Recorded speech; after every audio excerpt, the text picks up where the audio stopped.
Voilà, donc nous accueillons les participants. Bienvenue à tout le monde. Et bienvenue aussi à notre collègue et intervenant Maxime Decoux. Donc, je dis un mot pour je pense que vous connaissez à présent le RRA, Réseau de recherche sur le racisme et l'antisémitisme. Je dis ça pour les nouveaux, mais je pense que certains, ou la plupart, nous ont suivis cette année pour le cycle de conférences euh, sur la haine comme idéologie politique. Voilà, donc c'est notre dernière conférence, a priori, ou avant-dernière. Je pense qu'on en aura encore une certainement en avril, ou mai.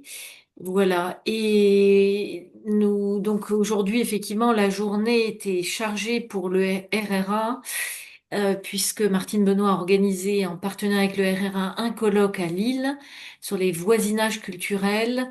Et moi-même, je suis intervenue à l'ISGAP, chez nos partenaires, de l'Institut Jonatas, voilà, sur l'invalidation traumatique après le 7 octobre.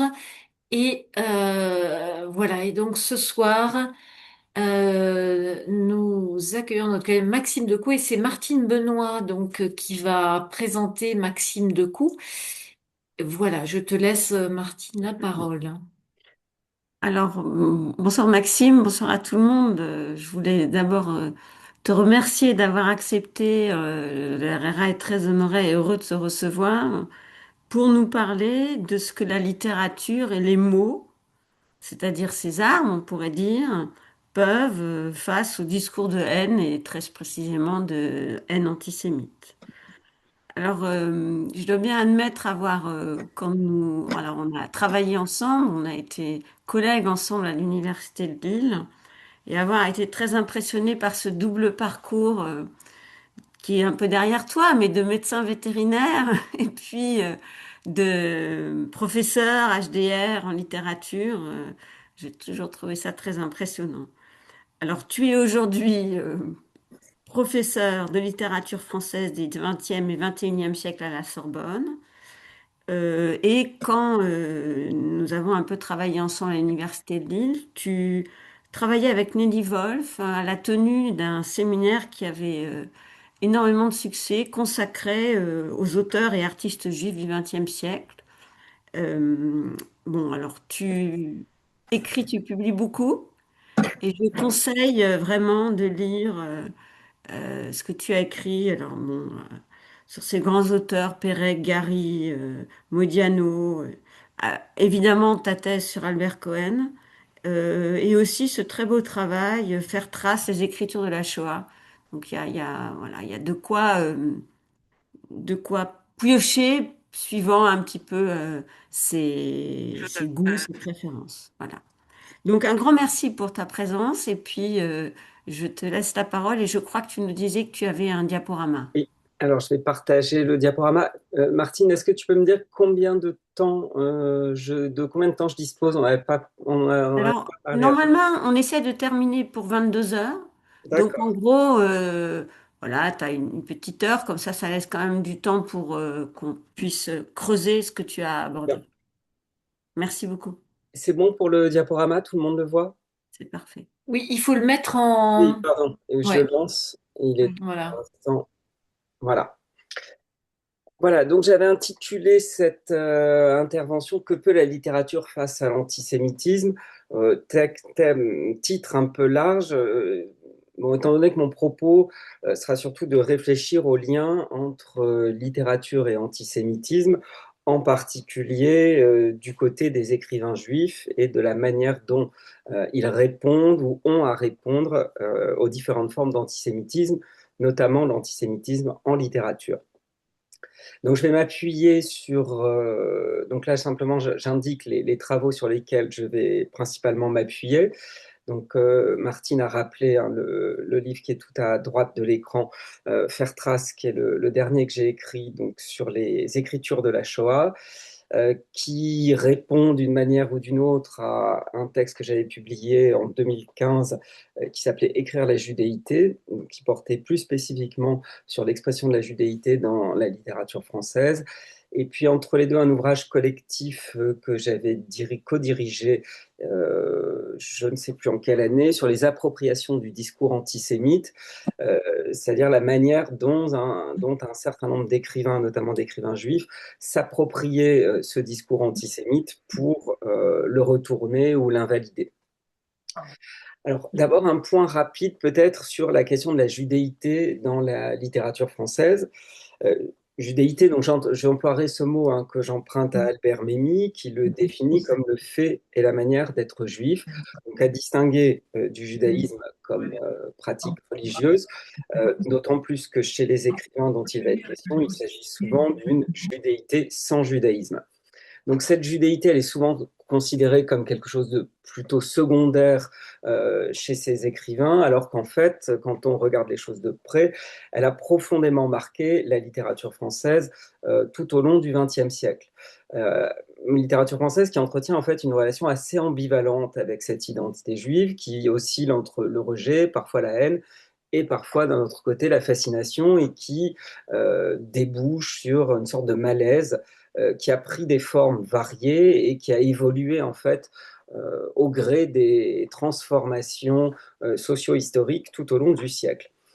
Et notamment, donc je précise aussi que des écrivains non juifs, on en parlera, alors en particulier antisémites comme Drummond, comme Céline, mais aussi philosémites comme Sartre, Blanchot ou Duras, ont eu un rôle important dans la construction d'un imaginaire littéraire de la judéité. Alors, je précise aussi qu'il faudrait à chaque fois que je dise les judéités plutôt que la judéité, ce serait plus juste, mais ça va alourdir considérablement l'expression.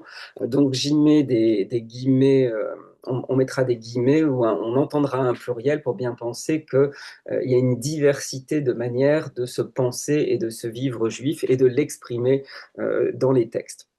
Mais je ne vais pas le rappeler à chaque fois, voilà, parce qu'il s'agit d'une identité qui est plurielle, qui est parfois affirmée par les écrivains, parfois au contraire niée ou repensée dans ses fondements. Elle peut être exprimée de manière à partir de fondements culturels, religieux, psychologiques, politiques ou historiques. Il n'y a pas de règle générale de ce côté-là. Et cette judéité, ce qu'on constate, c'est qu'elle entre toujours en tension avec l'antisémitisme et ses évolutions, parce que cet antisémitisme a un rôle extrêmement important, alors en particulier au début du XXe siècle. Ensuite, il va se transformer tout au long du siècle, avec des périodes de plus ou moins grande visibilité, ce qui influence aussi la manière dont les écrivains juifs ou les écrivains philosémites, enfin, à différents degrés, se positionnent par rapport à ces questions.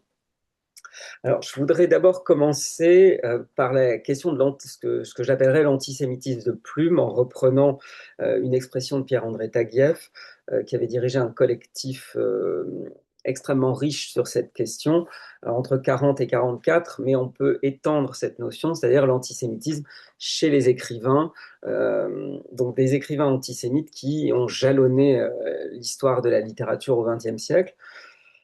Alors, dans la première moitié du XXe siècle, l'antisémitisme a pignon sur rue. L'antisémitisme est une opinion politique tout à fait légitime, ce qui n'est plus le cas, ce qui n'est plus le cas à partir de la seconde moitié du XXe siècle. Ce qui crée un champ intellectuel et littéraire un peu particulier où ce que j'appelle le tué juif, c'est-à-dire cette désignation par le non-juif du juif sous la forme d'une stigmatisation euh, est proclamé haut et fort, alors notamment par une poignée importante d'écrivains antisémites, Maurras, Drummond, Barès. Ici, j'ai mis en bas de l'écran, je ne sais pas si on voit la souris, mais donc en bas de l'écran, une image de la France juive d'Édouard Drummond. Une accusation, enfin une stigmatisation autour de l'identité juive qui appelle une réponse chez les écrivains dans les années 20, écrivains juifs français qui vont participer à un mouvement qu'on a appelé la Renaissance juive des années 20, autour d'André Spire, Edmond Flegg, Albert Cohen qui écrit aussi dans ces années, ou Jean-Richard Bloch. Euh, André Spire, qui sera l'un des plus importants représentants, de ces écrivains qui vont s'affirmer comme juifs en réponse justement à cet antisémitisme omniprésent dans la société française. André Spire, donc là j'ai mis la couverture de ses poèmes juifs, hein, texte important, recueil très important au début du XXe siècle, chez un écrivain qui aura un rôle considérable dans cette renaissance juive des années 20. Et puis sur la droite, j'ai mis une reproduction de la Revue juive, qui est une revue fondée par Gallimard et dirigée par Albert Cohen, qui va être très éphémère. Elle va exister à peu près une année avec un objectif qui sera celui de développer la pensée juive et l'idée de donner un fondement culturel à cette judéité en France, avec un avant-propos d'Albert Cohen qui explique, ce sont vraiment des idées d'époque, hein, que l'un des risques pour la culture juive est l'assimilation et qu'il s'agit de d'être à la fois français et juif, qui sera la grande question qui va traverser les œuvres de la plupart de ces écrivains, en particulier avec la question du mariage, etc., qui va revenir dans un certain nombre de fictions. La littérature est donc pensée à travers la judéité par ces écrivains. Alors André Spire publie notamment ce texte en 1913, donc quelques juifs. Donc on s'intéresse en fait à l'identité juive des intellectuels et des écrivains. Edmond Fleck publie de son côté une anthologie juive. Il y a beaucoup de revues juives qui fleurissent aussi à l'époque, dans un climat où euh, voilà, cette pensée juive qui s'élabore se fait de manière très ouverte et en réponse à cet antisémitisme omniprésent. Par ailleurs, ce qu'il faut noter pour bien comprendre ce début du XXe siècle, c'est que les stéréotypes au sujet des juifs sont en fait des stéréotypes qui sont partagés aussi bien par les non-juifs que par les juifs, et du côté des non-juifs, qu'ils soient antisémites ou non. Ce qu'on peut observer par exemple dans l'œuvre de Proust, dans La recherche du temps perdu, ou même chez Albert Cohen, par exemple dans Solal en 1930.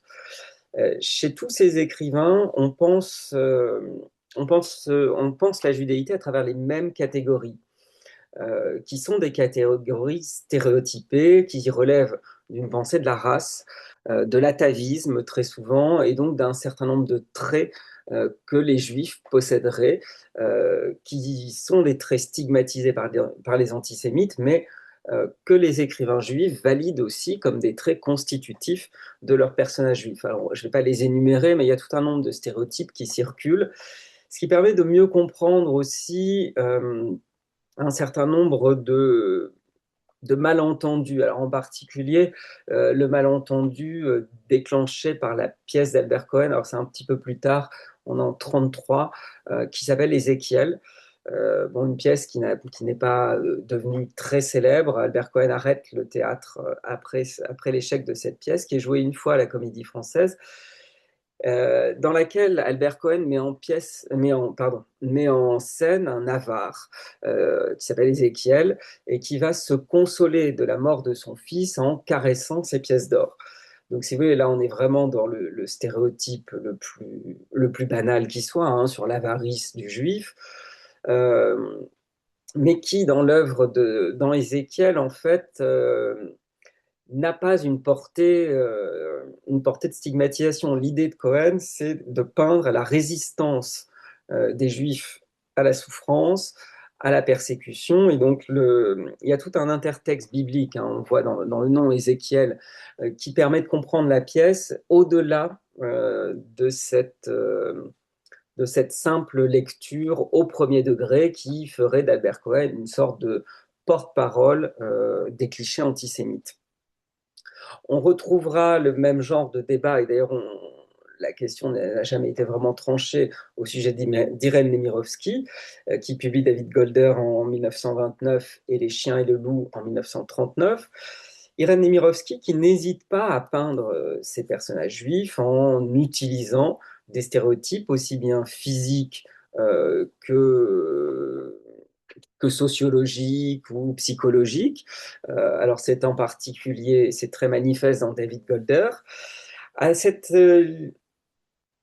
puisqu'on a même, hein, si vous voulez, même dans le portrait physique hein, du personnage principal de David Golder, on retrouve les traits prêtés aux Juifs par les antisémites.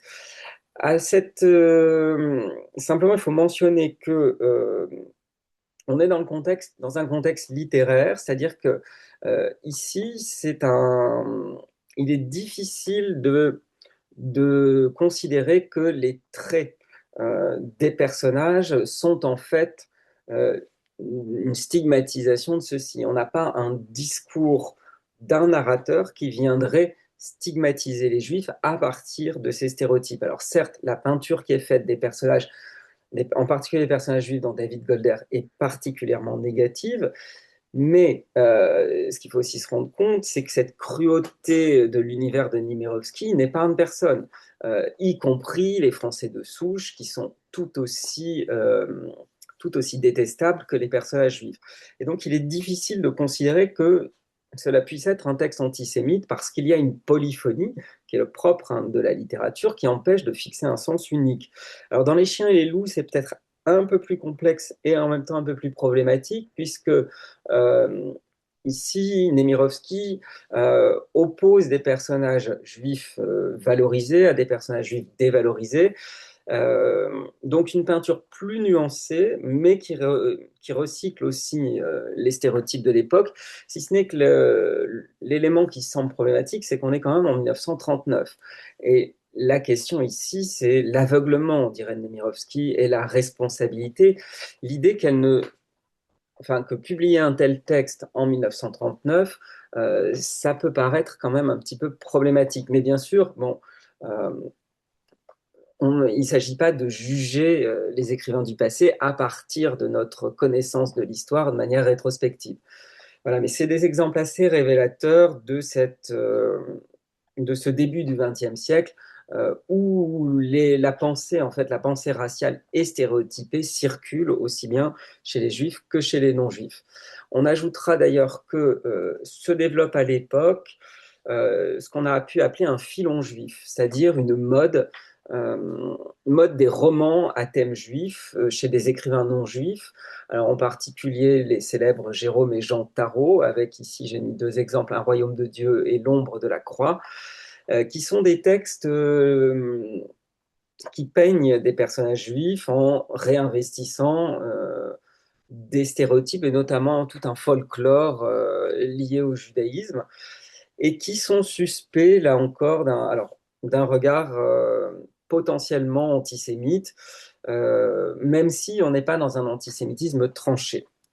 Alors, ce filon juif va aussi inspirer des textes de Jacques de la Crételle, alors notamment Silbermann et Le Retour de Silbermann, hein, deux romans qui fonctionnent ensemble, qui auront une grande influence sur Albert Cohen. Albert Cohen n'y verra rien à redire et trouvera que ces portraits du juif correspondent au contraire à l'image que lui-même se fait du personnage juif. Enfin, Cohen quand même se moque de ce filon juif dans Manche-Clou en 1938. Ici, j'ai mis un extrait, c'est Adrien Deume, le personnage principal enfin pas principal, le personnage du mari d'Ariane dans Belle du Seigneur, personnage dont Cohen se moque énormément, et dans Manche-Clou, on le voit ici envisager d'écrire un roman juif, avant même qu'il devienne cocu à cause justement de Solal, euh, donc son futur patron juif. Donc voilà ce qu'il dit. Rapporter matériaux pour romans exotiques. Aller Palestine et revenir avec romans juifs. Intrigue épatante. Officier anglais qui s'éprend de belles juives.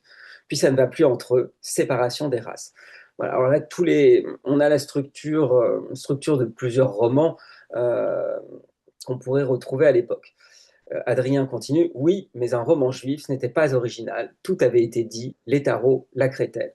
Et puis quoi? Qu'est-ce qu'on pouvait bien raconter sur les Juifs? Leur ambition, leur frénésie d'avancement, leur amour de l'argent, leur manie de s'insinuer partout. Ah oui, leur intelligence, leur esprit négateur, leur rationalisme. Oui, mais enfin, une fois ça dit, qu'est-ce qu'il y avait d'autre à raconter? Alors en même temps, tous ces traits ici dont Albert Cohen se moque, ce sont des traits que Cohen considère avec le plus grand sérieux à d'autres endroits, alors notamment dans l'article de 1923 qu'il publie dans la Revue de Genève, qui s'appelle Le Juif et les romanciers français, où Albert Cohen réfléchit justement à toutes les caractéristiques du juif qui correspondent à l'ensemble de ces stéréotypes, qu'il explique de différentes manières, et il réfléchit à l'idée qu'il faudrait créer une littérature juive et un style juif. C'est une grande préoccupation des auteurs de l'époque. Est-ce qu'il pourrait y avoir une écriture juive en tant que telle? Comment la définir et comment la refonder en fait en ce début de XXe siècle? Pardon. Alors, à côté de ces écrivains juifs donc, qui vont réfléchir sur les stéréotypes, va se développer donc là un antisémitisme de plume extrêmement important, celui de Céline, avec ses pamphlets à partir des années 30, donc Bagatelle pour un massacre et L'école des cadavres, ici. Céline qui sera longtemps excusée de son antisémitisme dans l'après-guerre au nom du style. Et ça, c'est quelque chose qui sera récurrent. On va pardonner à Céline euh, en expliquant que oui, bon, l'antisémitisme chez Céline, c'est uniquement un support de l'écriture, ça permet la virtuosité du style, et parce que ce style est extraordinaire, ben, il n'y a pas de problème en fait avec l'antisémitisme de Céline. Donc là, on voit comment littérature et antisémitisme, en fait, entretiennent des relations qui permettent de légitimer une idéologie de la haine sur l'autel de la virtuosité stylistique. Alors cet antisémitisme des écrivains, il prend des formes en fait extrêmement variées. Alors là, j'ai mis deux exemples de ce que j'ai appelé le philo-antisémitisme, qui est une posture assez particulière, parce qu'on va en parler rapidement, mais une des spécificités de l'antisémitisme, c'est aussi sa plasticité, sa manière de s'insinuer, de se développer de manière parfois complexe, ce qui le rend parfois difficilement attaquable. Alors ici, j'ai mis deux exemples. Donc, dans L'argent de Zola, Zola a été parfois accusé d'antisémitisme. Alors, c'est notamment la démonstration qu'a fait il y a quelques années Maurice Samuels dans ce roman qui s'appelle L'argent, et puis Léon Bloy aussi, dans un texte qui s'appelle Le salut par les Juifs. Donc, l'idée étant qu'on fait l'éloge des Juifs et qu'on prône finalement leur assimilation qui serait gage de leur disparition et qui permettrait en fait en creux euh, de régler ce qu'on appelle la question juive ou le problème juif. Alors, l'antisémitisme va prendre des formes beaucoup plus complexes chez les intellectuels à la fin du XXe siècle. Là, je saute un petit peu les époques, on reviendra en arrière après. J'ai mis deux exemples, antisémitisme à l'extrême droite et à l'extrême gauche. Donc, à gauche, alors j'ai mis par ordre chronologique, à gauche sur la diapositive, Renaud Camus. Renaud Camus qui s'est rendu célèbre il y a peu en développant ce concept de grand remplacement. Euh, Bon, antisémitisme qui repose un petit peu comme chez Léon Bloy sur des formes larvées qui vont faire euh, l'éloge des Juifs tout en les déconsidérant de manière assez complexe et donc quelque chose qui est difficilement repérable, qui peut échapper à la censure. Alors chez Alain Badiou, c'est encore autre chose. Dans Circonstance 3, portée du mot juif.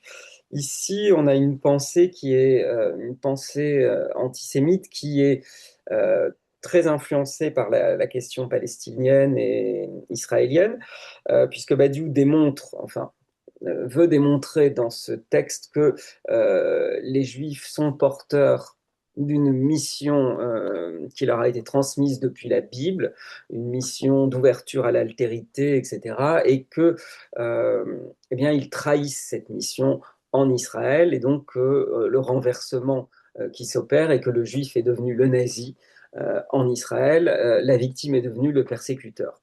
Et ça, c'est un renversement que beaucoup d'intellectuels opèrent, en particulier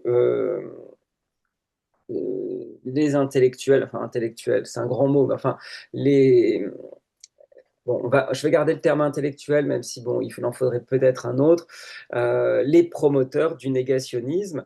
Alors, ce qu'il faut quand même rappeler, c'est que ce qu'on appelait à l'époque le révisionnisme naît assez tôt après la Seconde Guerre mondiale. Donc, vous voyez que ce n'est pas tout à fait chronologique, hein, mon parcours.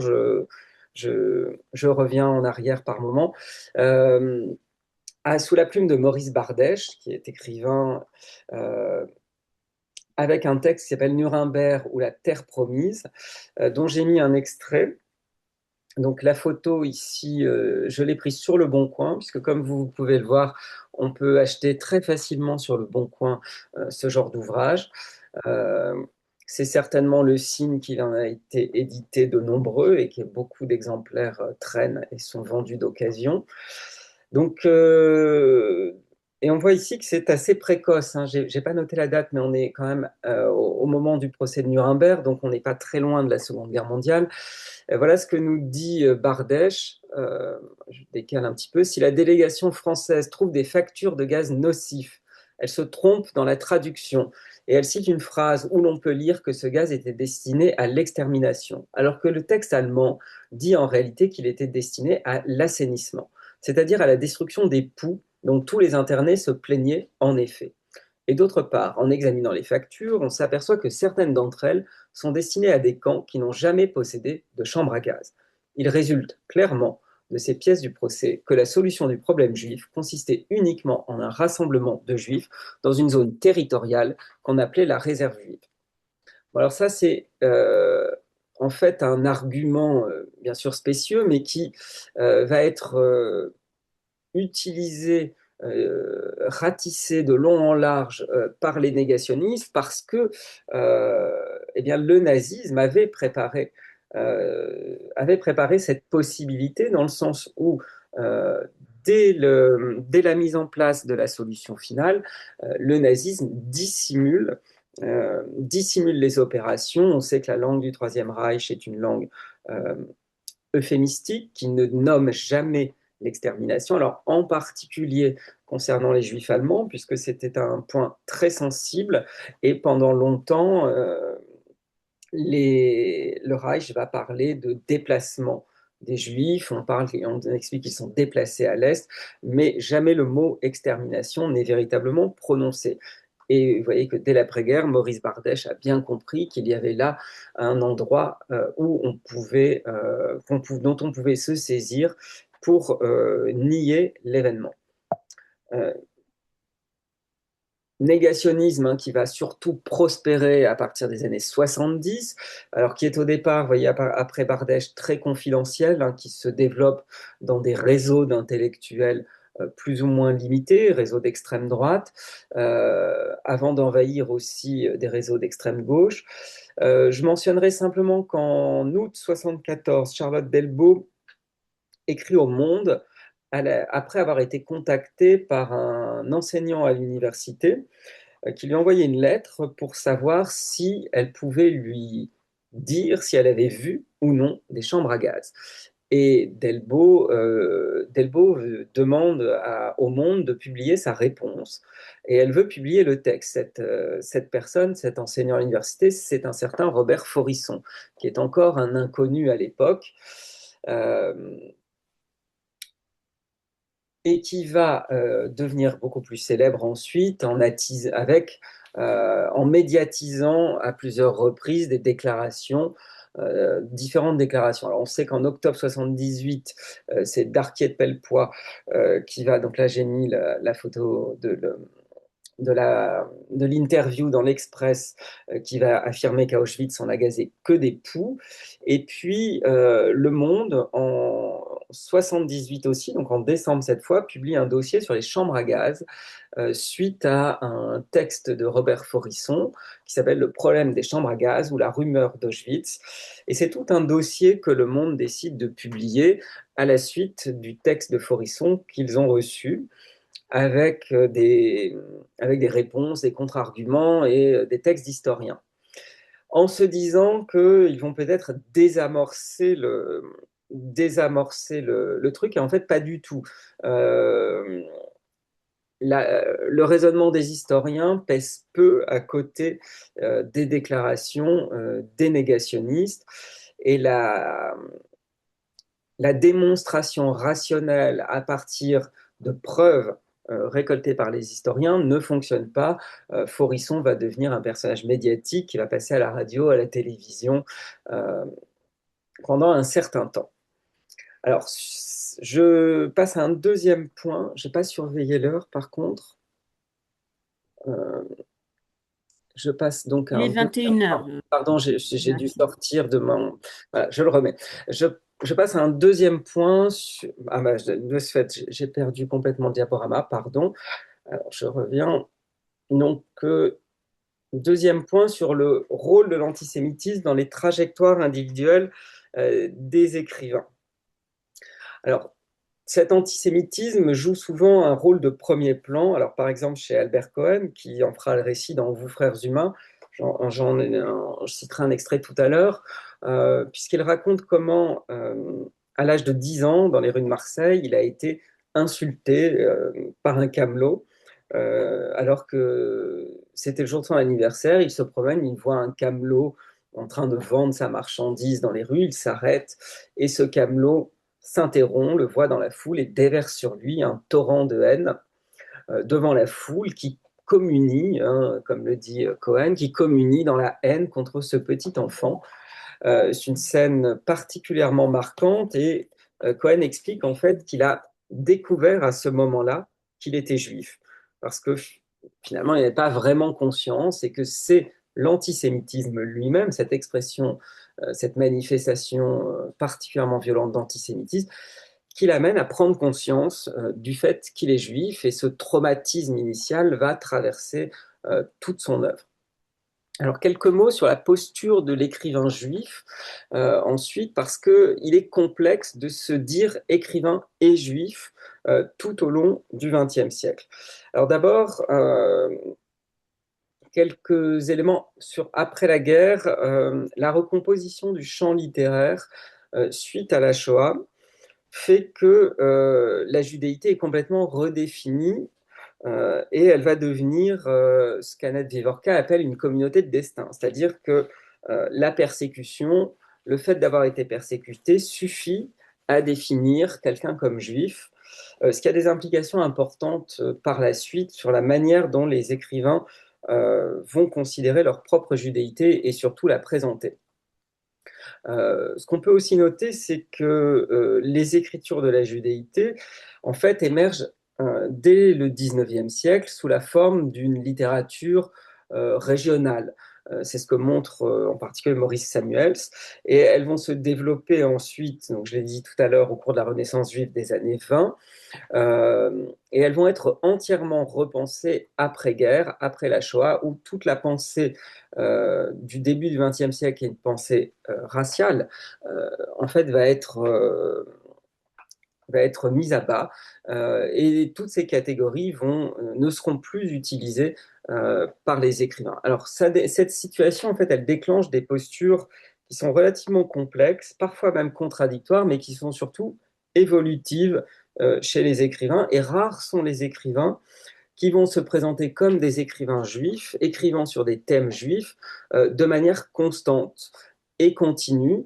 L'un des très rares cas, c'est celui d'Albert Cohen. Alors c'est aussi celui d'André Speer, d'André Flegg, de Jean-Richard Bloch, mais Cohen est l'un des rares à s'être affirmé écrivain juif et à avoir réussi à intégrer le panthéon national. Et les postures sont beaucoup plus complexes chez Proust, par exemple, chez Nemirovsky qui alterne entre des romans à sujet juif et des romans qui ne sont pas sur des sujets juifs. Chez Langfuss, qui va privilégier son identité polonaise plutôt que juive. Chez Gary, chez Perec et chez Modiano, par exemple. Et ces postures, en fait, répondent aux tensions du champ littéraire, à ces évolutions, et régulièrement aussi aux évolutions donc de la place qui prend l'antisémitisme. Alors, je prends un exemple d'abord pour commencer de positionnement, c'est celui de Patrick Modiano. Patrick Modiano, dont le premier roman est La place de l'étoile, qui paraît en 68, qui est un roman très particulier, puisque particulier dans sa forme et particulier aussi dans l'œuvre de Modiano.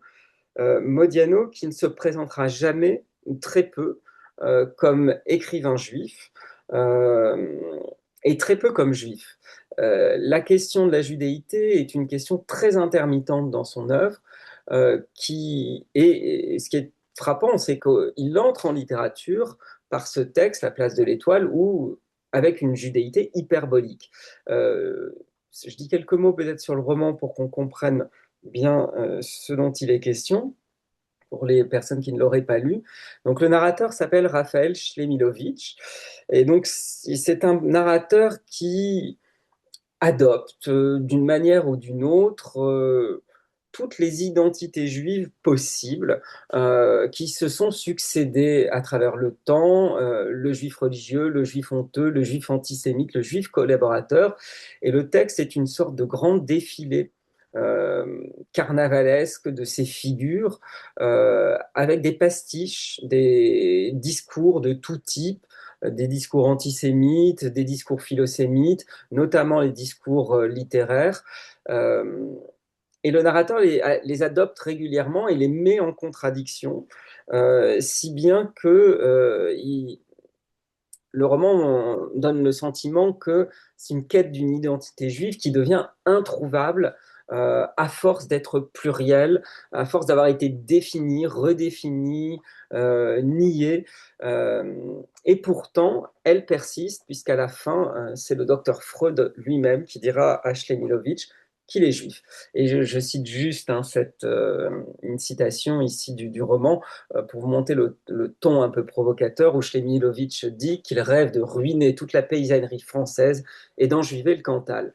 Donc, vous voyez, on est en 68, reprise ici des stéréotypes antisémites, de l'ennemi de l'intérieur qui va contaminer, avec un côté un petit peu dérisoire ici, d'aller enjuiver le Cantal et de ruiner la paysannerie française.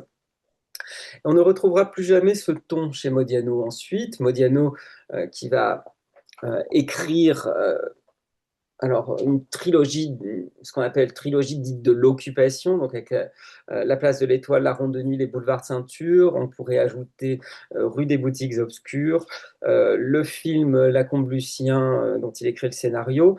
Modiano va s'intéresser énormément à l'occupation, avec des personnages qui ont toujours l'air d'être juifs, traqués, pourchassés, mais qui ne sont jamais présentés comme juifs. Et il reviendra à cette question de la judéité dans quelques textes de manière explicite, donc deux textes autobiographiques, Livret de famille, un pédigré, et bien sûr dans Dora Bruder en 96, mais bien après.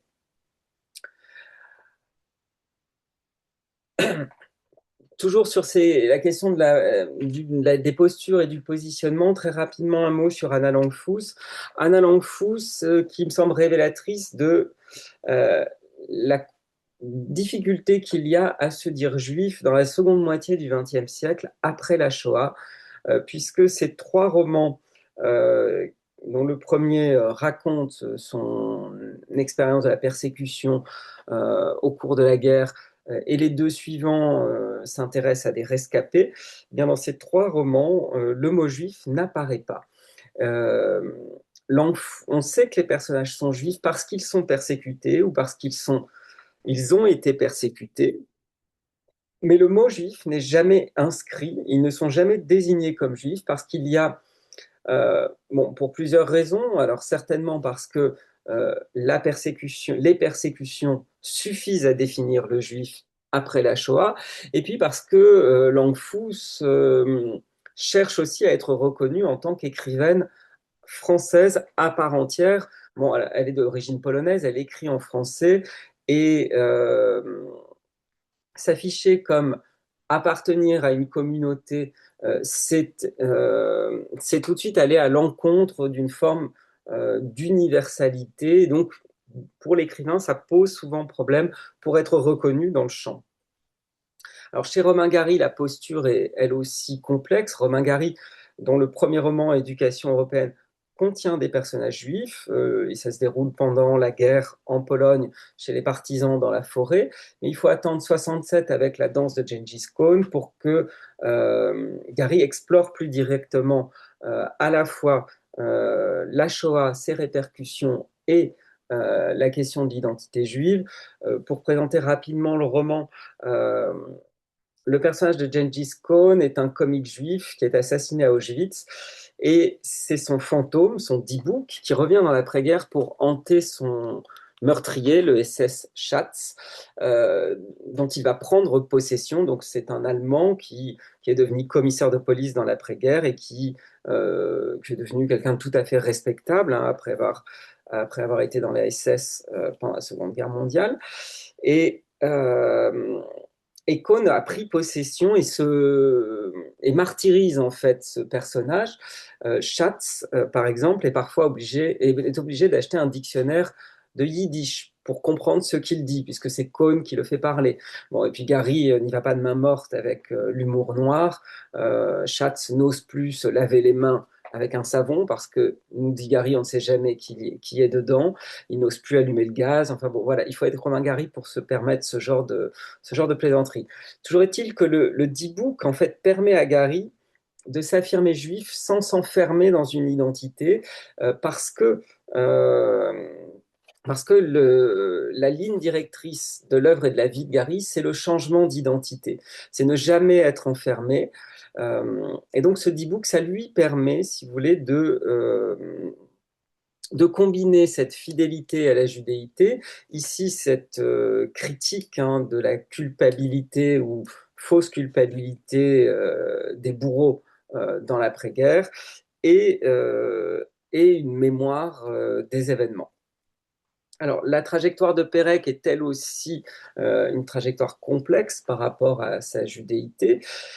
Ses premiers romans, Les choses, Un homme qui dort, ne contiennent pas, n'évoquent pas, enfin, ne contiennent pas d'éléments qui pourraient évoquer cette question, hormis peut-être ce passage dans Un homme qui dort, qui frappe par sa reprise des stéréotypes antisémites. Je lis juste bon, très rapidement ces lignes. Les monstres sont entrés dans ta vie, les rats, tes semblables, tes frères, les dizaines, les centaines, les milliers de monstres. Tu les repères, tu les reconnais à d'imperceptibles signes, à leur silence, à leur départ furtif, à leur regard flottant. Bannis, parias, exclus, porteurs d'invisibles étoiles. Bon, invisibles étoiles, ça fait quand même signe. Ils marchent en frôlant les murs, tête baissée, épaules tombantes, mains crispées, s'accrochant aux pierres des façades, gestes là des vaincus, de mordeurs de poussière. Tu les suis, tu les épies, tu les hais. Monstres tapis dans leurs chambres de bonne, monstres en chaussons qui traînent leurs pieds près des marchés putrides, monstres aux yeux glauques de l'emploi, monstres aux gestes mécaniques, monstres radotants. Ils sont venus à toi, ils t'ont agrippé par le bras, les vieux fous, les vieilles saoules, les illuminés, les exilés, ils s'accrochent au revers de ta veste, à tes basques, à tes manches, ils te soufflent leur haleine au visage. Donc c'est une vision hein, du personnage principal qui s'adresse à lui-même hein, dans un roman qui est entièrement rédigé à la deuxième personne du singulier. Et vous voyez qu'il est assez frappant ici que les personnages croisés par le héros sont comparés à des rats et sont des porteurs d'invisibles étoiles. Et ça, bien sûr, au moment où Pérec écrit ce roman en 67, on ne peut pas, personne ne peut à la parution déceler un rapport ambivalent et ici marqué par la colère et le refus vis-à-vis de son identité juive. Il va falloir attendre les textes qui suivent, en particulier W ou le souvenir d'enfance en 75, pour qu'on puisse rétrospectivement lire ce genre de passage, puisque le véritable virage dans l'œuvre de Pérec, c'est la disparition, et ensuite une réappropriation de son identité juive progressivement. Alors j'attaque un dernier temps de mon exposé en me posant une question, à savoir si on peut parler d'écriture engagée. Comment est-ce que ces écritures peuvent lutter contre l'antisémitisme? Alors, d'abord, un premier aspect peut-être, c'est la question de l'analyse de cet antisémitisme. Une des personnes qui l'a peut-être le mieux analysé, c'est Albert Memmi.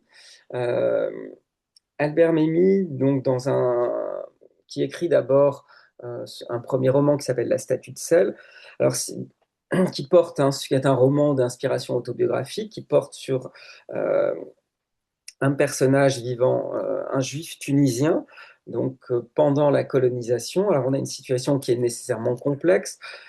ici, puisqu'on a à la fois la question de la judéité, de l'antisémitisme, la question de la colonisation, le statut des Arabes, des Juifs, et du regard des Occidentaux, enfin des Français, sur ces populations.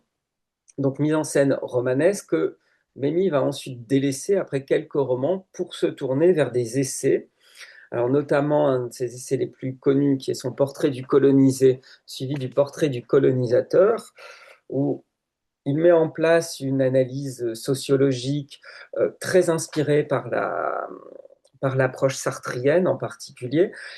Et c'est assez frappant de voir que Memmi analyse d'abord le colonisé, puis, dans un texte suivant, va analyser la situation du juif euh, avec des catégories d'analyse qui ne sont pas sans rappeler la manière dont Sartre procède lorsqu'il analyse la question de l'antisémitisme en réflexion sur la question juive.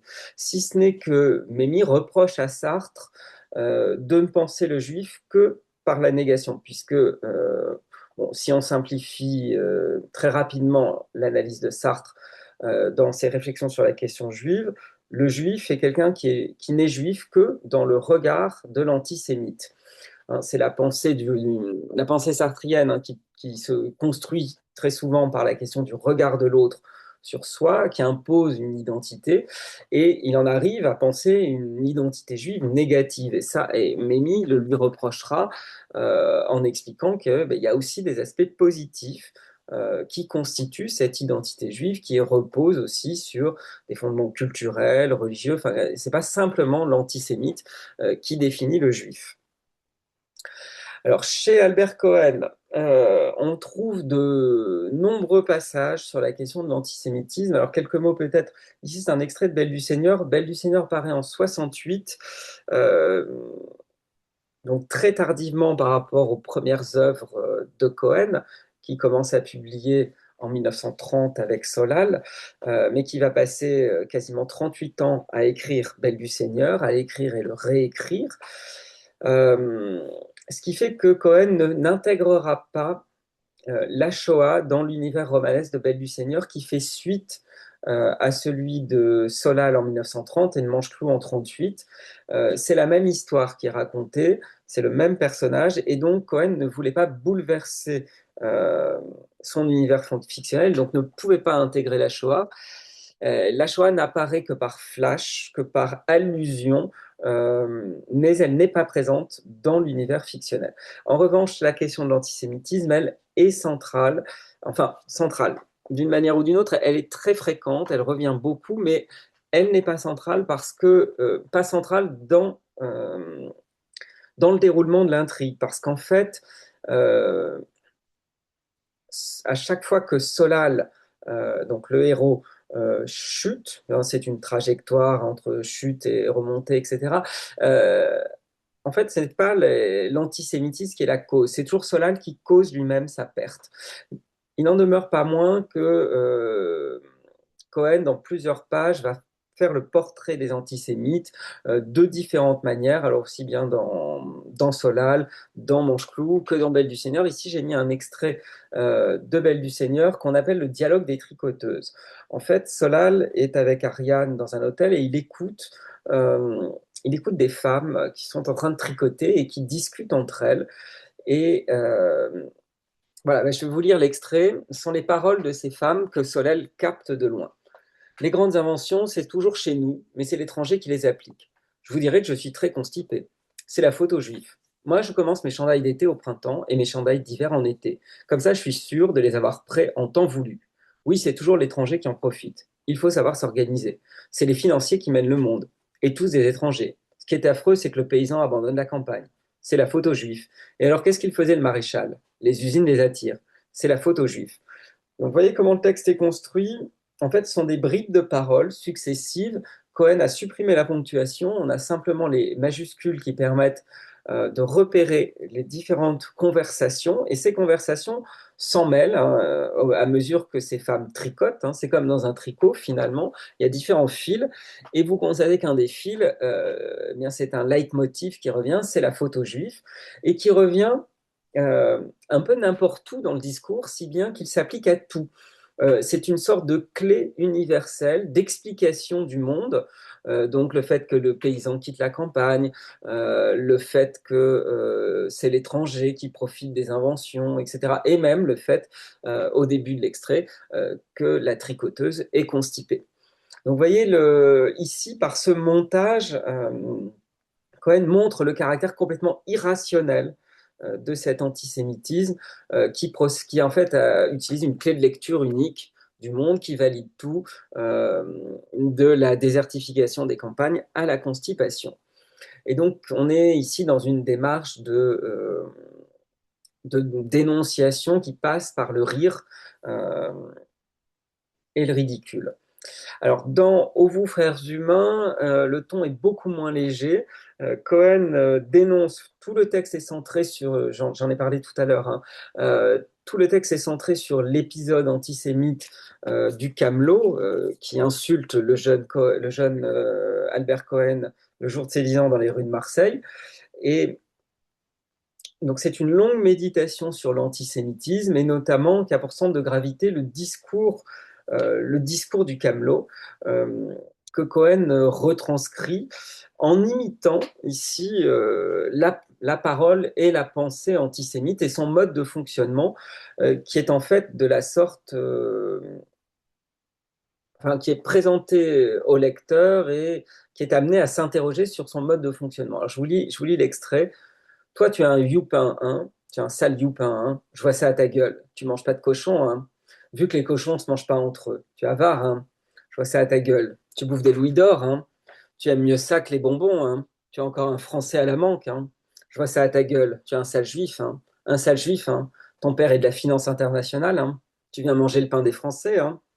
Messieurs, dames, je vous présente un copain à Dreyfus, un petit youtre pur sang, garanti de la confrérie du sécateur, raccourci où il faut. Je les reconnais du premier coup d'œil, j'ai l'œil américain, moi. Eh ben, nous, on n'aime pas les juifs par ici. C'est une sale race, c'est tous des espions vendus à l'Allemagne. Voyez Dreyfus, c'est tous des traîtres, c'est tous des salauds, c'est mauvais comme la gale, des sangsues du pauvre monde. Ça roule sur l'or et ça fume des gros cigares pendant que nous, on se met la ceinture. Pas vrai, messieurs, dames? Tu peux filer, on t'a assez vu. Tu es pas chez toi ici. C'est pas ton pays ici. Tu as rien à faire chez nous. Allez, file, débarrasse voir un peu le plancher. Va voir à Jérusalem si j'y suis. Donc, vous voyez ici la violence des propos. On peut observer la rhétorique hein, de l'antisémite. Alors ici, rhétorique très populaire, avec les questions rhétoriques qui cherchent l'assentiment du public. Et d'ailleurs, la scène est suivie par la description de l'assentiment généralisé de la foule. Hein. Personne ne s'élève, tout le monde semble valider euh, le discours du Camelot. Rhétorique qui repose aussi, vous le voyez, sur des structures attributives, c'est-à-dire euh, des affirmations, tu es, phrase récurrente, donc qui va poser une identité répétée avec toutes les déclinaisons, youpin, sale juif, etc. Euh, avec des preuves qui sont des preuves physiques, ici, hein, je vois ça à ta gueule, euh, qui sont répétées, j'ai l'œil américain. Le Camelot qui se présente comme une sorte d'expert pour diagnostiquer les Juifs, et puis ensuite, série de stéréotypes, hein, le complot international, Dreyfus, la finance, l'argent, etc., etc. Donc ici, retranscription de cette rhétorique pour la mettre à distance, soulignant le contraste entre ce petit enfant de 10 ans qui s'avance. Donc bon, il faudrait lire l'ensemble du texte, hein. Je vous recommande la lecture, c'est vraiment un texte important. Petit enfant qui a à peine 10 ans qui s'avance vers cette foule et vers cet homme en train de vendre son détacheur universel. Et puis d'un seul coup, ce torrent de haine qui se déverse sur lui et puis le texte va ensuite décrire l'errance hein, de l'enfant dans les rues de Marseille pendant cette journée suite à ce choc de la découverte de l'antisémitisme. Alors quelques mots sur les écritures de la Shoah qu'est-ce qu'elles peuvent faire, ces écritures de la Shoah, face à l'antisémitisme. Alors, dans le livre dont il a été question tout à l'heure, donc dans mon essai de 2023, que j'avais intitulé Faire trace, il me semble que ces écritures peuvent être définies autour d'un effort commun qui est justement de faire trace, de documenter les événements et de faire trace contre l'effacement parce que justement, c'est un événement qui a été en partie prévu et pensé pour être effacé et donc pour entretenir le négationnisme. Donc, c'est des textes qui vont œuvrer à faire savoir ce qui s'est passé, à aider à comprendre et à entretenir la mémoire du passé, luttant ainsi contre l'antisémitisme. Alors, ce qu'on retrouvera dans les essais même des premiers essais, les premiers textes publiés, premiers témoignages, David Roussin, de Robert Antelme, alors, du côté des déportés politiques, Primo Levi chez les déportés juifs. On peut penser aussi aux récits de bourreaux qui vont se développer à partir de Robert Merle, plus récemment Jonathan Little, qui sont aussi des textes, alors parfois ambigus, hein, les bienveillantes ont déclenché une polémique, euh, mais qui ont aussi leur rôle hein, dans la compréhension de ces mécanismes. Je vais passer les diapos parce que je vois que le temps file, j'accélère un petit peu. Voilà, j'en arrive rapidement à ma conclusion. Pourquoi la littérature? Alors, une question qu'on peut se poser et sur laquelle à laquelle je n'ai pas de réponse, c'est quelle est véritablement l'action de la littérature sur le monde, sur ces questions-là. C'est pas les questions que je voulais poser avant de commencer, parce qu'à mon avis, c'est des questions à laquelle on ne peut pas véritablement répondre. Et c'est des questions qui se posent à tous les niveaux, et pas seulement des questions sur la lutte contre le racisme ou l'antisémitisme. En fait, la littérature, elle a un impact bon, bah, sur nous, là, qui sommes tous présents ici, parce que c'est la littérature, indéniablement, individuellement, elle a un effet sur nous. Mais à l'échelle collective, c'est quand même une autre question. Et alors, il me semble que la littérature, elle est importante vis-à-vis de la question de la haine des autres et de l'antisémitisme, parce qu'elle offre justement une pluralité de regards et qu'elle permet d'autres représentations du monde. Elle nous permet des expériences de pensée qui sont essentielles, puisque l'être humain est enfermé en lui-même et la littérature permet au contraire d'aller voir chez les autres comment ça se passe, d'expérimenter d'autres manières de vivre. Donc c'est un accès différent aux pensées, aux idéologies, aux événements. Par ailleurs, quelque chose qui couple les affects et l'intellect, qui permet souvent l'identification au personnage, d'où son importance, à mon avis, en termes d'éducation, qui reste la priorité pour lutter contre l'antisémitisme et le racisme, c'est l'éducation. Et à ce moment-là, par l'école, il me semble que la littérature a un rôle de premier plan à jouer. Alors j'avais quelques diapos très rapidement pour terminer. Le cinéma aussi, ici c'est des images de Shoah, bon, dont j'aurais pas le temps de parler. Le travail des historiens, bien sûr, qui peut être couplé à à l'écriture plus littéraire, comme dans les mémoires de Beate et Serge Klarsfeld, dont je vous recommande la lecture, un très beau texte, mémoire à deux voix. Et puis, publication aussi, donc travail des historiens, les publications ici que j'ai mises, publication des textes des Sonderkommando, qui depuis plusieurs années sont traduits, publiés, maintenant en format poche. Et puis bien sûr le travail de mémoire autour des mémorials ici, le mémorial de la Shoah à Paris, Yad Vashem et le camp d'Auschwitz. Voilà, j'ai tenu les délais. Euh, je vous remercie, mais donc voilà, je dis un dernier mot et je vous rends la parole. Il me semble vraiment que la littérature a un rôle lorsque elle est associée à l'éducation et simplement de mon expérience, lorsqu'on enseigne ces textes aux étudiants ou aux élèves en collège, en lycée, quand on arrive à leur transmettre, à leur faire passer ces textes, il y a quelque chose de très particulier qui se passe dans les classes. On sent j'arriverai pas à le décrire, mais on sent vraiment que ils sont affectés, que ces textes les touchent et qu'on forme vraiment des citoyens. Voilà, je terminerai là-dessus. Je vous remercie.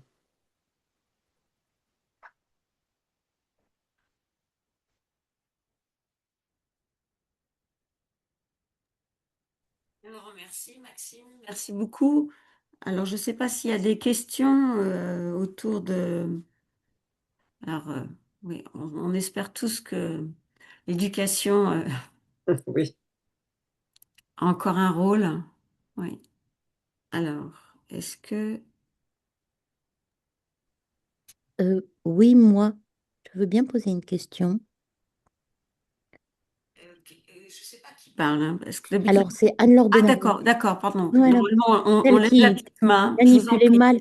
Mais voilà, mais je ne trouve pas la Vous en petite faites pas. Allez-y, sur mon... allez-y. Pardon. Bonjour, merci infiniment.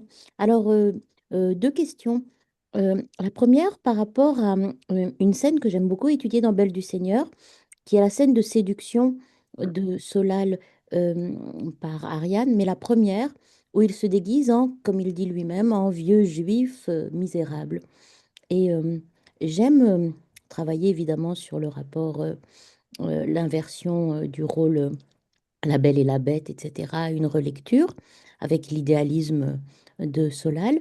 Mais derrière cette scène, je me demande si ce n'est pas une espèce de violence faite à l'antisémite en lui envoyant ce miroir terrible et en disant est-ce que tu l'accepteras cette fois encore? Pour moi, c'est un flash fort.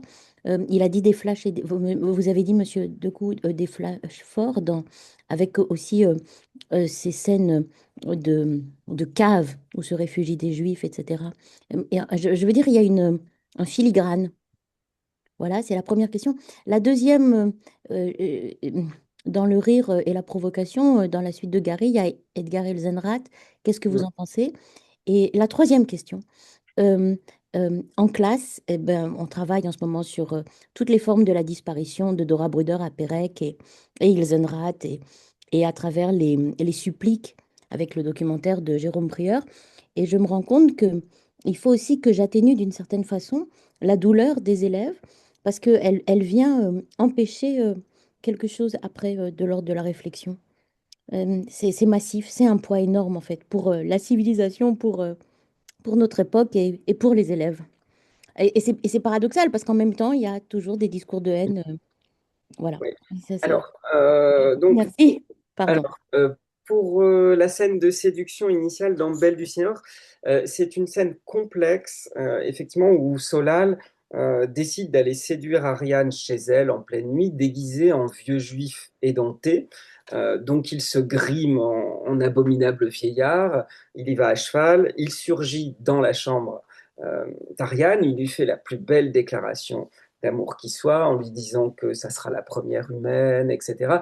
Bon, Ariane est évidemment épouvantée, on la comprend. Euh, elle le blesse avec un verre, je crois, elle le gifle, et Solal se démasque.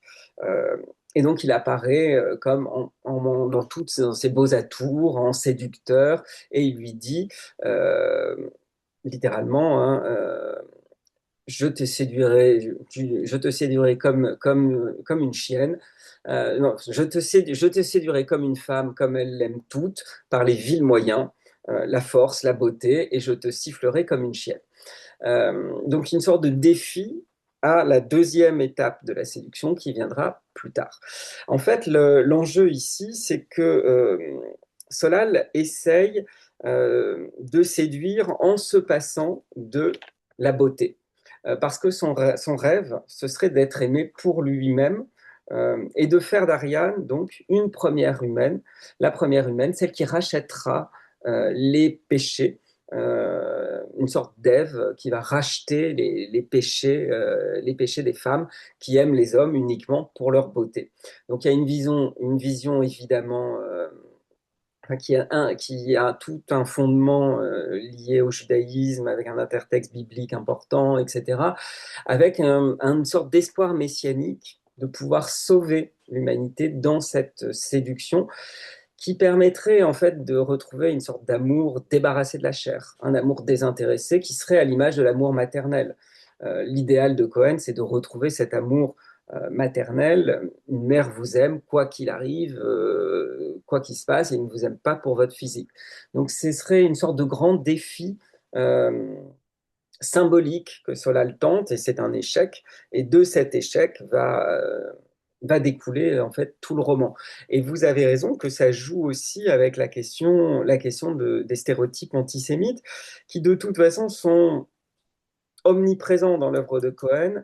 Euh, et dans les relations entre hommes et femmes, dans les relations amoureuses, dans le texte, parce que Solal est toujours présenté comme un séducteur, un homme beau, qui aimerait être aimé pour lui-même, qui fait valoir la loi juive comme une sorte d'impératif moral qui permettrait de sortir de l'animalité, d'humaniser enfin l'être humain, alors que il ne séduit que des femmes occidentales belles.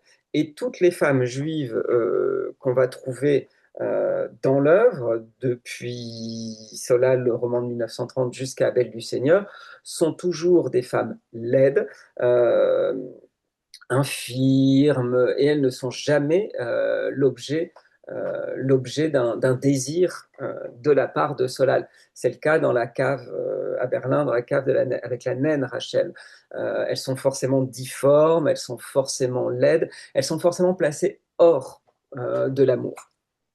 Donc il y a toujours une ambiguïté. De toute façon, l'univers de Cohen est un univers très ambigu. Solal, c'est euh, un héros qui professe un certain nombre de principes, qui agit en contradiction avec ces principes en permanence.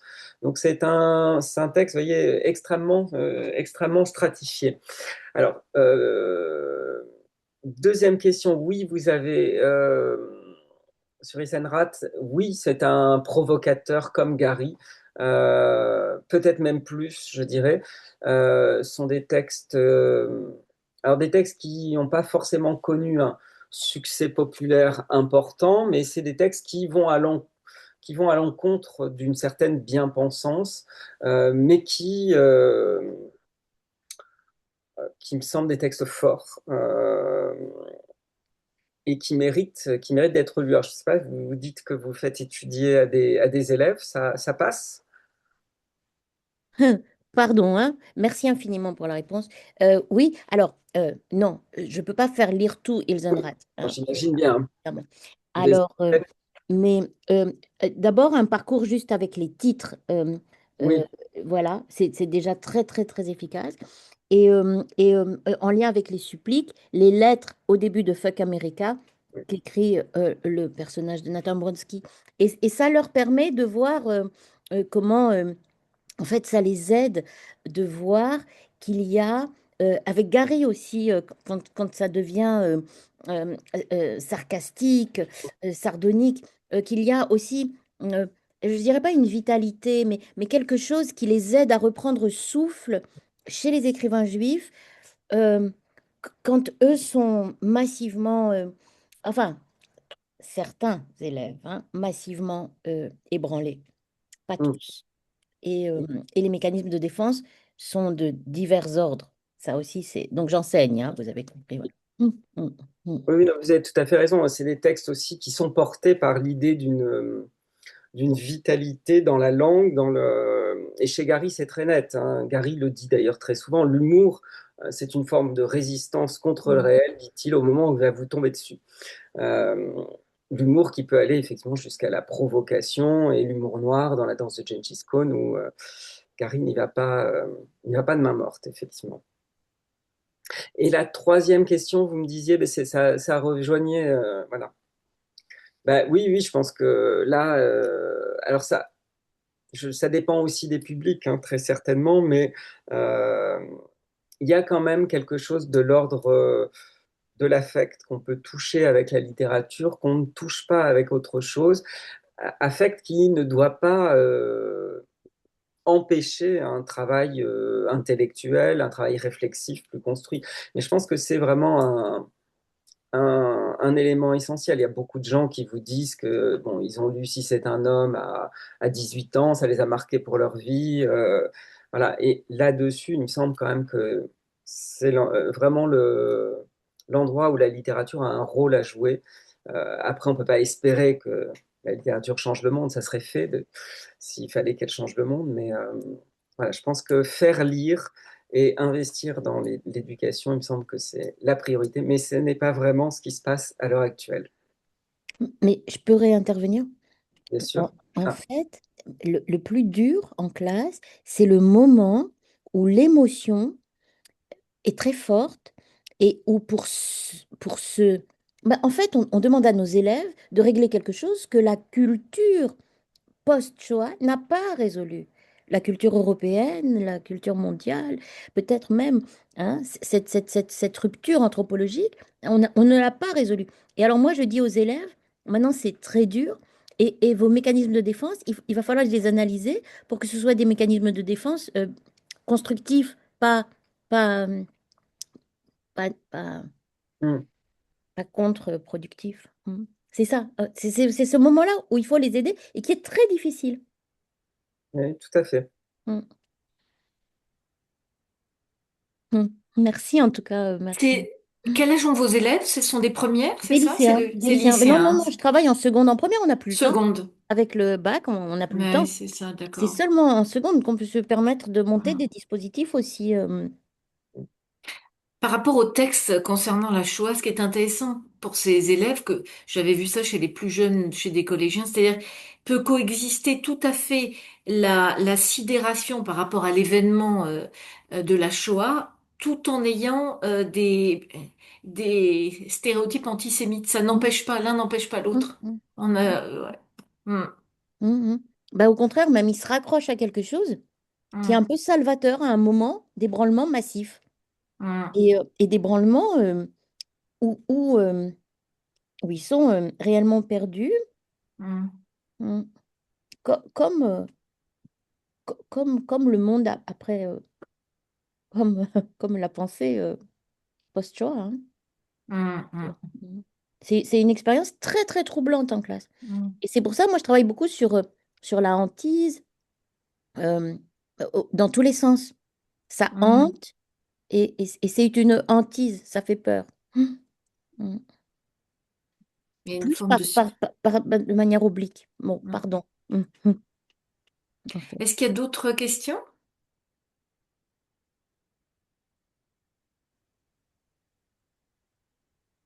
Béatrice.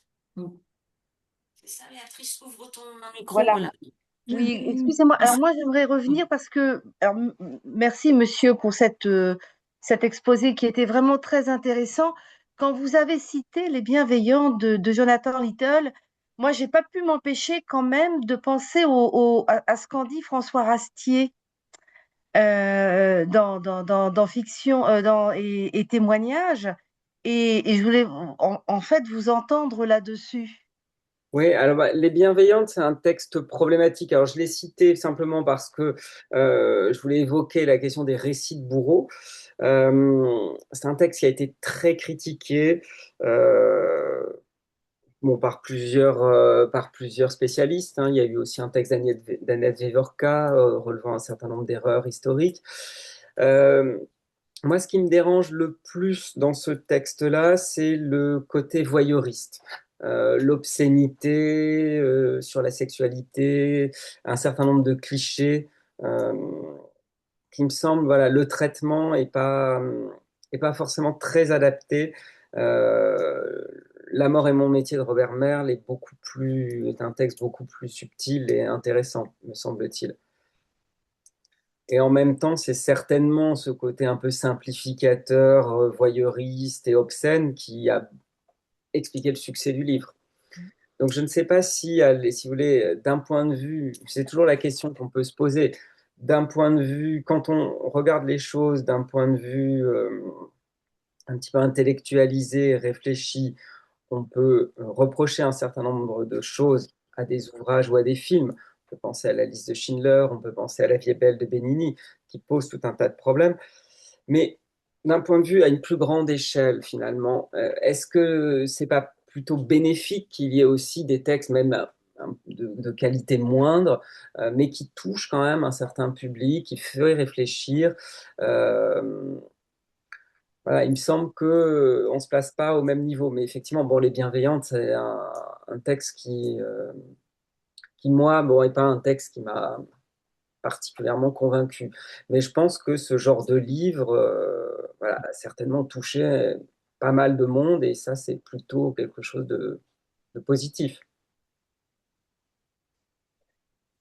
Oui, mais en touchant mal les gens. Alors mal, voilà. Est-ce que c'est vraiment Hmm. euh, voilà, on parlait d'éducation tout à l'heure et là, moi, je m'interroge. Est-ce que c'est vraiment une bonne idée de les toucher avec alors, le jugement est moral, mais de façon, allez, maladroite ou à côté, ou en appuyant sur des registres de l'humain qui sont pas forcément ce qu'il y a de meilleur chez l'homme quand même. Oui, bien sûr. Là, bah, je vous répondrai qu'à mon avis, c'est insoluble comme question, parce que de toute façon, on parle d'effets qu'on ne peut pas mesurer. Donc, je ne sais pas. Et après, bon, le cas des bienveillantes, c'est un cas vraiment particulier, parce que là, oui, vous avez raison, ça joue quand même sur un certain nombre d'émotions qui sont quand même pas. Mais bon, certes, enfin, si on prend la liste de Schindler, par exemple, voilà, on peut reprocher beaucoup de choses. C'est pas les mêmes problèmes. Mais ça, ouais, je pense que c'est pas un film qui fait du mal. Euh, La vie est belle de Benigni non plus. Les bienveillantes, j'aurais du mal à évaluer comment les gens l'ont lu. Il faudrait faire une enquête de réception. Est-ce que c'est des textes qui peuvent être la question c'est est-ce que c'est des textes qui peuvent être réappropriés, euh, de créer une sorte de fascination pour la violence, pour le bourreau, mais en même temps, bon, ça ou lire les pamphlets de Céline, vous voyez, enfin, non mais l'un dans l'autre, ce que je veux dire, c'est qu'on peut pas. Qu'est-ce que vous voulez qu'on fasse? Vous pouvez pas, ça circule sur Internet. Je pense que vous pouvez pas contrôler ces choses-là. Donc, je ne sais pas si on peut. Voyez, est-ce qu'on peut, enfin, bah, ça a été publié, ça tombe pas sous le coup de la loi. Bon, ça- Ouais, excusez-moi, je ne veux pas monopoliser la parole, mais moi je crois qu'on peut justement parler d'éducation. Et c'est justement en apprenant à lire et bien la sûr, littérature et en apprenant à travailler sur les émotions qu'on peut justement se garder. Bon, et puis mais je bien m'arrête sûr. là, excusez-moi, hein. Non, non, mais vous avez tout à fait raison, si ce n'est que l'éducation, euh, elle dure qu'un tout petit moment dans la vie. Et la plupart des gens, bah, ils sont passés à l'école, c'est fini, on n'a plus de prise sur eux. Et les gens qui achètent des livres, c'est rarement les jeunes. Donc à partir de là, enfin, enfin, vous pouvez essayer d'agir, les toucher d'une manière ou d'une autre, mais euh, enfin, je suis assez pragmatique en fait en me disant que bon bah voilà, on n'a pas tellement de prise là-dessus. Mais enfin, je vous rejoins entièrement, hein, le roman est quand même, enfin, pose toute une série de problèmes. Euh, D'ailleurs, qui fait que, enfin, je ne sais pas, mais j'ai l'impression que elle n'a pas eu de succès derrière, hein. C'est un succès qui a un peu été le point d'arrêt de sa visibilité littéraire. Alors, je ne sais pas si c'est lié aux polémiques qu'il y a eu ou à un trop gros succès. Madame Metici, vous vouliez poser une question, je crois. Oui, je vous remercie. Alors tout d'abord, merci hein, pour votre exposé d'une grande clarté, autant dans le fond que dans la forme. Je voulais revenir quant à moi sur ce que vous évoquiez au sujet des catégorisations et des stéréotypes sur les juifs qu'on pouvait observer autant chez les juifs que chez les non-juifs. Et je me posais la question de la façon enfin, sur la façon dont elles étaient employées. Et euh, je voulais questionner finalement la possibilité du côté des Juifs de l'employer, d'employer ces catégorisations comme une mise à distance finalement des assignations pour finalement peut-être passer d'une position passive où l'on subit l'injure à une position plus active finalement que celle de manier la catégorisation, mais pour en réchapper, enfin, en tout cas, échapper à une certaine souffrance. Donc, je voulais poser la question de ce pouvoir qu'est l'autodérision, nécessaire finalement, un peu comme un mode de survie, je ne sais pas si je peux dire ça comme ça, chez les écrivains, mais peut-être aussi chez tout un chacun, confronté en tout cas à une situation qui dépasse finalement les possibilités de supporter. Tout à l'heure, Anne-Laure Benaroche évoquait des mécanismes de défense. Je ne sais pas si on peut utiliser ce terme, mais en tout cas, oui, une forme de mesure de protection. Alors, je ne parle pas, bien sûr, de ce qu'on appelle l'humour juif, qui est une forme de catégorisation, hein, il ne s'agit pas de plaquer ça, mais en tout cas d'entendre qu'il y a un humour qui serait secondaire, finalement, aux épreuves de l'histoire, mais nécessairement. Ouais, alors vous avez tout à fait raison, il y a plusieurs choses en fait. D'un côté, la circulation des mêmes catégories pour penser, qui sont des catégories stéréotypées, qui sont pas effectivement employées toujours de la même manière, mais pas forcément avec humour. C'est-à-dire que elles sont réutilisées parfois avec le plus grand sérieux. La question de l'atavisme en particulier, et tout dépend des contextes par moment. Alors notamment chez Cohen, par moment, on sent que il y a une réappropriation qui s'effectue avec la mise à distance de l'humour. À ce moment-là, oui, dans certains cas de figure. Mais généralement, ça circule de manière tout à fait naturelle parce que c'est comme ça qu'on pense les choses. C'est-à-dire que, notamment, enfin, le juif est quelqu'un qui est brillant, extrêmement intelligent, euh, un esprit destructeur, dit Cohen. Voilà, ces choses-là sont admises et partagées. Parfois, c'est réapproprié, le stigmate est renversé pour être source de valorisation ou d'explication, notamment sur la question de l'argent. Ça, Cohen sent que c'était une question plus problématique que les autres. Chez Albert Cohen, la question de l'argent, il est souvent obligé, il peint ces personnages juifs, ils sont souvent avares dans ses textes, mais il explique que cette avarice est une... Alors, chez Mancheclou, par exemple, l'avarice, il est à la fois avare, mais il dépense sans compter.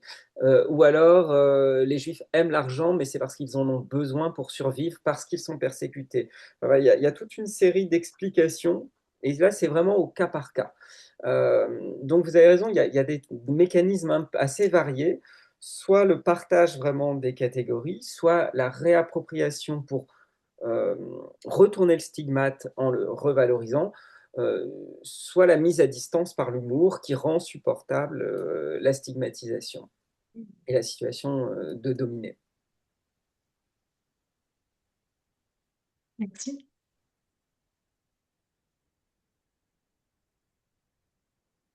Il n'y a pas d'autres questions.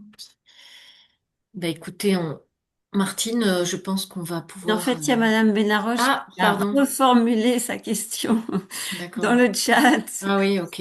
Peut-être que Maxime pourra regarder. Je la regarde. Voilà, tu as même l'adresse où tu peux. Voilà.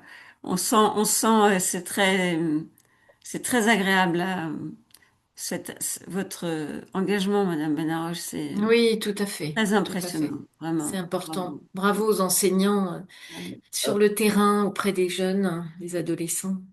C'est important. Alors, bah écoutez, allez, je vous écris.